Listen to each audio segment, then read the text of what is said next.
Hi teacher, my name is Maria Angelica Herrera Toscano. Healthy habits assignment 2. Food will help you remain healthy, and fruits and vegetables, dairy, proteins, grains, and cereals. Introduction. I would like to talk about some advice that will help you stay healthy. Here are a few tips you can follow to improve your lifestyle. You should eat fruits and vegetables every day. You should exercise at least twice a week. You can drink water instead of sugary drinks. You can go for a walk in the morning.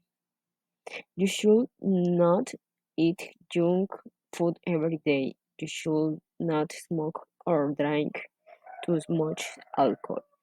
You cannot stay healthy if you sleep very late.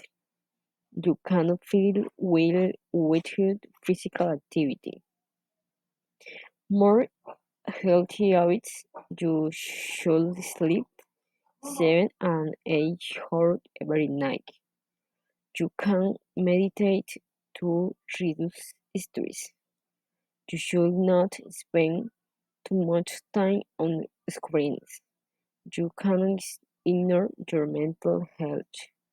Thank you, teacher.